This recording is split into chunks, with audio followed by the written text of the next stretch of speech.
आज अमेरिका के commerce secretary ने सार्वजनिक तौर पर माना कि भारत के साथ ट्रेड डील फाइनल हो चुकी थी। प्रेसिडेंट ट्रंप मोदी के फोन का इंतजार करते रहे। 3 हफ्ते तक हर शुक्रवार को मोदी की कॉल का वेट किया जाता था, लेकिन मोदी ने फोन नहीं किया, इसलिए भारत और अमेरिका के बीच ट्रेड डील नहीं हो पाई। अमेरिका के कॉमर्स सेक्रेटरी ने खुलासा किया कि ट्रंप चाहते थे मोदी उन्हें कॉल करें, ट्रेड डील के ड्राफ्ट को मंजूर करने की बात के लिए रिक्वेस्ट करें। इसके बाद अमेरिका ट्रेड डील का ऐलान करेगा, लेकिन मोदी ने यह शर्त नहीं मानी। ट्रंप को फोन नहीं किया, इसीलिए डील नहीं हो पाई। अब सवाल है कि ट्रंप ऐसा क्यों चाहते थे कि मोदी उन्हें फोन करें, इसके बाद ही वो ट्रेड डील पर मोहर लगाते। अगर वो चाहते थे तो फिर मोदी ने फोन क्यों नहीं किया? ट्रंप की ये शर्तें किन किन देशों ने मानी और जिन्होंने मानी उनका क्या हाल हुआ? मोदी की रणनीति कैसे सही साबित हुई? ये सारी बातें आपको बताऊंगा आज की बात में, लेकिन सबसे पहले आपको ये दिखाता हूं कि आज अमेरिका के कॉमर्स सेक्रेटरी ने क्या कहा। अमेरिका के secretary of commerce Howard Lutnick ने कहा कि अमेरिका और भारत के बीच ट्रेड डील तैयार थी। अगर प्रधानमंत्री Narendra Modi president Donald Trump को एक फोन कर देते तो भारत और अमेरिका के बीच ट्रेड डील पिछले साल ही हो गई होती। लुटनिक ने एक पॉडकास्ट में खुलासा किया कि प्रेसिडेंट बनने के बाद ट्रंप ब्रिटेन के साथ सबसे पहले ट्रेड डील की थी और अगला नंबर भारत का था। सारी बातचीत हो चुकी थी, टर्म्स एंड कंडीशंस भी तय हो गई थी, दोनों देशों ने सहमति भी जता दी थी। अमेरिका ट्रेड डील के तहत भारत पर टैरिफ बहुत कम करने को तैयार था। बस एक आखिरी शर्त थी कि भारत के प्रधानमंत्री प्रेसिडेंट ट्रंप को फोन करके ट्रेड डील करने की इच्छा जताएं। यह शर्त ब्रिटेन के प्राइम मिनिस्टर के साथ भी रखी गई थी कि स्टारमर का फोन अगले ही दिन आ गया था, इसलिए ब्रिटेन के साथ डील हो गई, लेकिन भारत के प्रधानमंत्री ने फोन नहीं किया। अमेरिका के कॉमर्स सेक्रेटरी ने बताया कि ट्रंप ने 3 हफ्ते तक प्राइम मिनिस्टर मोदी की कॉल का इंतजार किया, इसीलिए ट्रेड डील नहीं हो पाई। I'll tell you a story about India. So, if you remember, so I did the first deal. मैं आपको भारत का पूरा मामला समझाता हूँ। अगर आपको याद होगा तो हमने पहली डील ब्रिटेन के साथ की थी और हमने ब्रिटेन से साफ कह दिया था कि उनको ये डील अगले 2 हफ्तों में करनी होगी, क्योंकि उसके बाद उनके पास मौका नहीं होगा। उस दौरान बहुत सारे देशों के साथ हमारी बातचीत चल रही थी, तो किसी न किसी को तो पहले नंबर पर होना ही होगा। और प्रेसिडेंट ट्रंप एक सीढ़ी की तरह डील करते हैं। पहली सीढ़ी को सबसे अच्छा ऑफर मिलता है। आप पहले पायदान के बाद बेस्ट डील हासिल नहीं कर सकते। अब कोई ये कहे कि हम भी ब्रिटेन जैसी डील चाहते हैं, हमें भी ब्रिटेन जैसी डील चाहिए, तो आपको नहीं मिलेगी, क्योंकि वो सबसे पहले आए। तो इस तरह आप स्तर तय करते हैं? हाँ, जो बाद में आएगा उसको नुकसान होगा। उसके बाद हर पायदान के साथ डील की शर्तें कड़ी होती जाती हैं, टैरिफ का रेट बढ़ता जाता है। तो ट्रंप ने ब्रिटेन के साथ डील की, जो शुक्रवार तक होनी थी, और गुरुवार को कीर स्टार्मर ने प्रेसिडेंट को फोन किया और कहा कि हम डील के लिए तैयार हैं। उसके बाद हमने डील का ऐलान कर दिया। उस समय कई लोगों ने प्रेसिडेंट से पूछा था कि डील के मामले में अगला नंबर किसका है। तो अगर आपको ध्यान हो तो उस वक्त प्रेसिडेंट ट्रंप ने कई देशों का नाम लिया था, लेकिन भारत का नाम उन्होंने कई बार लिया था, खुलकर, सबके सामने। ये कोई ढकी छुपी बात नहीं है, और हम भारत से बात कर रहे थे, और हम भारत को 3 शुक्रवार तक मौका देते रहे। तो आपने उनके लिए भी सीमित समय तय किया था?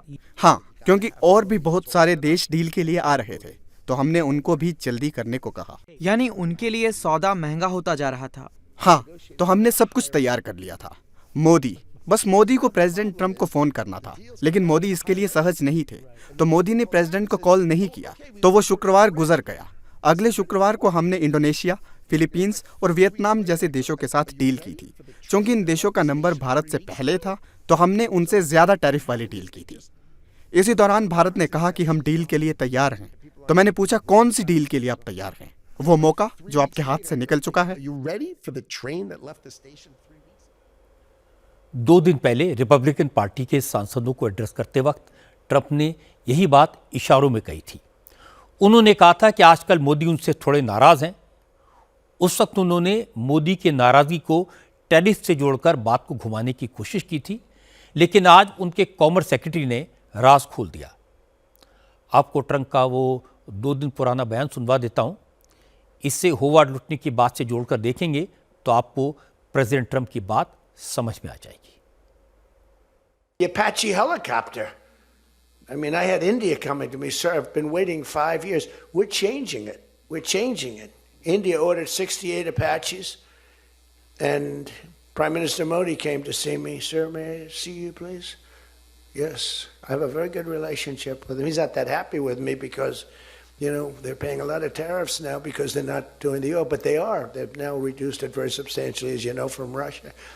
We're getting rich because of tariffs, by the way. I hope everyone understands that. हालांकि आज भारत ने होवार्ड लुटनिक के खुलासे पर डिप्लोमेटिक जवाब दिया।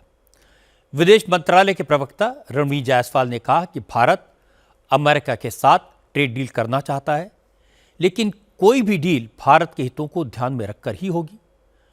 रणधीर जायसवाल ने कहा, जहां तक एक कॉल का सवाल है तो पिछले साल प्रेसिडेंट ट्रंप और प्राइम मिनिस्टर मोदी के बीच 1-2 नहीं 8 बार फोन पर बात हुई थी। हमने इन टिप्पणियों को देखा है। भारत और अमेरिका पिछले साल 13 फरवरी से ही एक द्विपक्षीय व्यापार समझौते पर बातचीत करने के लिए प्रतिबद्ध थे। तब से दोनों पक्षों ने एक संतुलित और पारस्परिक रूप से लाभकारी व्यापारिक समझौते पर पहुंचने के लिए कई दौर की बातचीत की है। कई मौके पर हम समझौते के बहुत करीब पहुंचे हैं। रिपोर्ट की गई टिप्पणियों में इन चर्चाओं का जो विवरण दिया गया है वह ठीक नहीं है। हम 2 पूरक अर्थव्यवस्थाओं के बीच पारस्परिक रूप से लाभकारी व्यापार समझौता में रुचि रखते हैं और इसे संपन्न करने की आशा करते हैं। संयोग से हमारे प्रधानमंत्री और राष्ट्रपति ट्रंप के बीच 2025 के दौरान 8 बार फोन पर बातचीत हुई है, जिसमें हमारी व्यापक साझेदारी के विभिन्न पहलुओं पर दोनों नेताओं ने चर्चा किया है। अब ट्रंप रूस से ऑयल इंपोर्ट करने वाले भारत और चीन जैसे देशों पर 500% टैरिफ लगाने की धमकी दे रहे हैं। उन्होंने कल ही इस तरह के प्रस्ताव वाले बिल को ग्रीन सिग्नल दिखाया। इस पर विदेश मंत्रालय के प्रवक्ता ने कहा कि अमेरिका अपने यहाँ कौन सा बिल बनाता है, कितना टैरिफ लगाता है, ये अमेरिका का फैसला है, लेकिन भारत अपनी एनर्जी नीड्स और वर्ल्ड मार्केट के हिसाब से फैसले लेता है। कोई दूसरा देश क्या कर रहा है, इससे कोई फर्क नहीं पड़ता। ऊर्जा स्रोतों का सवाल है, उससे आप भली भांति वाकिफ है कि हमारा क्या रवैया है, क्या हमारा अप्रोच है। इस संदर्भ में जैसा कि आप जानते हैं कि हमारी जो हमारा अप्रोच होता है वो वैश्विक बाज़ार में क्या परिस्थिति है, किस प्रकार का माहौल है, उसको मद्देनज़र रखते हुए, और साथ ही साथ जो हमारे अपने एक इम्पेरेटिव है कि हमारे जो 1.4 अरब लोग हैं उनको किस प्रकार से सस्ते दाम पर ऊर्जा मुहैया कराया जाए। इन दोनों चीज़ों को देखते हुए हम लोग अपनी ऊर्जा स्रोतों के बारे में हमारी अपनी स्ट्रेटजी और रणनीति को तय करते हैं। अमेरिका के कॉमर्स सेक्रेटरी की बात यह साबित करती है कि मोदी ट्रंप के प्रेशर में नहीं आए। भारत अमेरिका के सामने नहीं झुका। मोदी के लिए देश का स्वाभिमान ट्रेड डील से ऊपर है। वैसे भी भारत आज दुनिया की 4थी बड़ी अर्थव्यवस्था है। न कोई मोदी को झुका सकता है, न कोई भारत को आगे बढ़ने से रोक सकता है। प्रेसिडेंट ट्रंप ने ईरान के खिलाफ भी मिलिट्री एक्शन की धमकी दी है।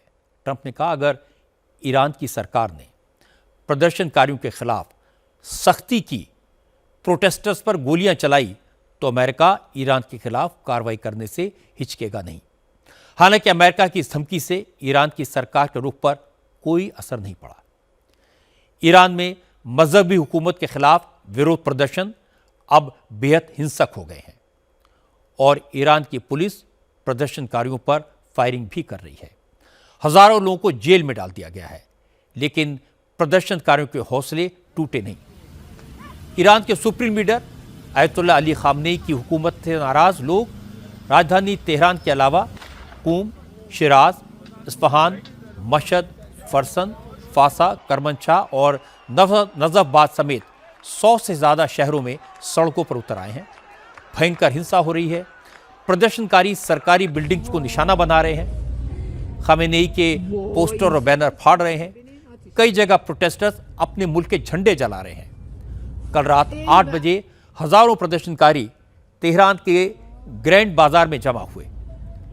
पहले जमकर नारेबाजी की और फिर ग्रैंड बाजार में सरकारी बिल्डिंग्स को आग लगा दी गई।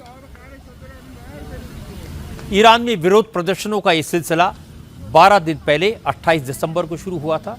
सबसे पहले तेहरान में हजारों कारोबारी सरकार की आर्थिक नीतियों के विरोध में सड़कों पर उतरे थे। इसके बाद व्यापारियों के प्रोटेस्ट में पढ़े लिखे बेरोजगार नौजवान शामिल हुए और इसके बाद बड़ी संख्या में महिलाएं हिजाब उतारकर सड़कों पर उतरी, विरोध करने लगी। सरकार ने क्रैकडाउन किया और 50 से ज्यादा लोग मारे गए।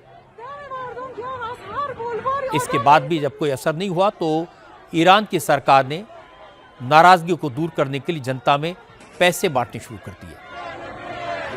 इसका थोड़ा बहुत असर हुआ, लेकिन कल ईरान के पूर्व शासक रजा शाह पहलवी के बेटे रजा पहलवी ने ईरान के आवाम से रात 8 बजे हुकूमत के खिलाफ झंडा बुलंद करने के लिए कहा, तो उनकी अपील पर लाखों लोग घरों से बाहर निकले।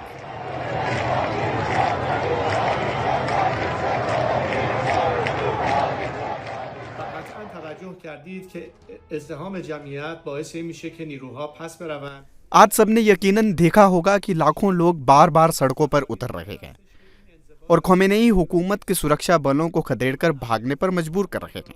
बहुत से सुरक्षाकर्मी खुद पाला बदलकर आवाम के साथ आ रहे हैं। ऐसे में इन विरोध प्रदर्शनों को अनुशासित रखना जरूरी है और आप सब ज्यादा से ज्यादा तादाद में जितना भी मुमकिन हो प्रोटेस्ट के लिए घरों से बाहर निकले। आज मैं आपसे पहली अपील कर रहा हूं। इस शुक्रवार यानी कि 9 जनवरी को ठीक रात के 8 बजे आप जहां भी हों, चाहे सड़क पर हों या फिर अपने घरों में हों, आप सबसे मैं अपील करता हूं कि ठीक 8 बजे आप नारे लगाना शुरू कर दें। आप सबका जैसा रुख देखूंगा, उसके बाद मैं आगे का कदम आपको बताऊंगा। Reza Pahlavi Shah Iran Mohammad Reza Pahlavi के बेटे हैं, जिन्हें 1979 में ईरान में इस्लामिक क्रांति के बाद देश छोड़कर भागना पड़ा था। इस रिवॉल्यूशन की अगुवाई अयतुल्लाह रुहुल्लाह खुमैनी ने की थी। 1989 में उनकी डेथ के बाद सैयद अली खामनेई ईरान के सुप्रीम लीडर बने। पिछले 46 साल से ईरान में इस्लामिक रिपब्लिक है, लेकिन आज भी ईरान में शाह ईरान के ख़ानदान को सम्मान से देखा जाता है। इसलिए जैसे ही रजा पहलवी ने सोशल मीडिया पर लोगों से सड़कों पर उतरने की अपील की, तो ईरान के हर शहर से प्रदर्शनकारियों का हुजूम निकल पड़ा। तेहरान में लाखों लोग ग्रैंड बाजार में इकट्ठे हुए और ईरान के झंडे को फाड़ दिया। इसके बाद सरकारी सीसीटीवी कैमरे तोड़े गए और फिर सरकारी इमारतों पर हमला बोल दिया। ईरान में खामनेई की हुकूमत की टेंशन इसलिए बढ़ गई है क्योंकि सरकार ने जिन सुरक्षा कर्मियों को प्रोटेस्टर्स को काबू करने के लिए भेजा था, उनमें बहुत से सुरक्षाकर्मी सरकार का साथ छोड़कर प्रदर्शनकारियों के साथ हो गए। इसलिए प्रदर्शन करने वालों का हौसला और बढ़ गया।